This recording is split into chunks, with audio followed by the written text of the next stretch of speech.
राधे राधे, जय श्री कृष्णा। दोस्तों, जन्माष्टमी की हार्दिक शुभकामनाएं। लड्डू गोपाल भगवान श्री कृष्ण के बाल स्वरूप का नाम है, जिनकी पूजा विशेष रूप से घरों में छोटे बच्चे की तरह की जाती है। यह एक अत्यंत प्रिय और भावुक पूजा पद्धति है। कब से पूजा होने लगी, लड्डू गोपाल की पूजा कब से शुरू हुई, इसकी कोई निश्चित ऐतिहासिक तिथि बताना मुश्किल है। यह भक्ति काल से ही चली आ रही एक परंपरा है, जहाँ भक्त भगवान कृष्ण के बाल रूप से आत्मीय संबंध स्थापित कर उनकी सेवा करते हैं। जन्माष्टमी पर विशेष रूप से लड्डू गोपाल की पूजा और स्थापना की जाती है, क्योंकि यह भगवान श्री कृष्ण का जन्मोत्सव होता है। इसके अलावा एकादशी, श्रावण और राधा अष्टमी जैसे शुभ दिनों पर भी लड्डू गोपाल को घर लाने और उनकी पूजा करने का विधान है।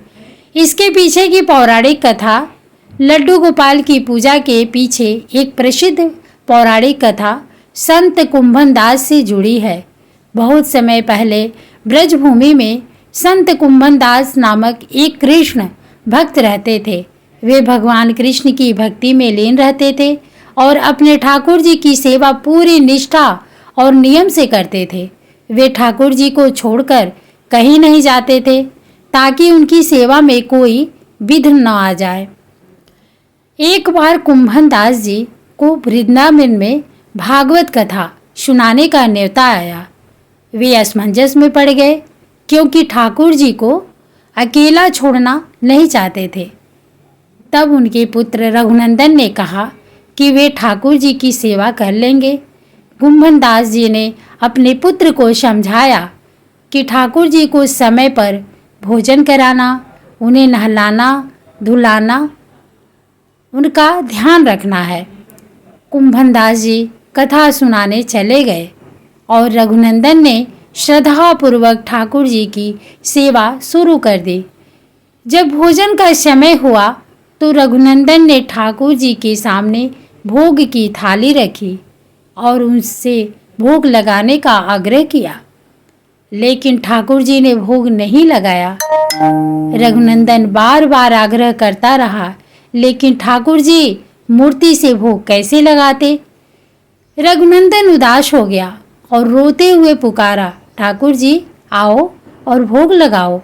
बालक की निश्चल भक्ति और रोना देखकर भगवान कृष्ण एक छोटे बालक के रूप में प्रकट हुए और भोग लगाने बैठ गए। रघुनंदन यह देखकर बहुत प्रसन्न हुआ। जब कुंभन दास जी वापस लौटे तो उन्होंने देखा कि भोग की थाली खाली है। उन्हें आश्चर्य हुआ, क्योंकि ऐसा पहले कभी नहीं हुआ था। यह कई दिनों तक चलता रहा। कुंभन दास जी को संदेह हुआ और एक दिन वे छिपकर देखने लगे। उन्होंने देखा कि जैसे ही रघुनंदन भोग लगाता है, एक छोटा बालक प्रकट होता है और भोग ग्रहण करता है। यह देखकर कुंभन दास जी दौड़ते हुए आए और प्रभु के चरणों में गिर पड़े। उस समय भगवान के एक हाथ में लड्डू था और दूसरा लड्डू उनके मुख में जाने को ही था कि वे जड़ हो गए।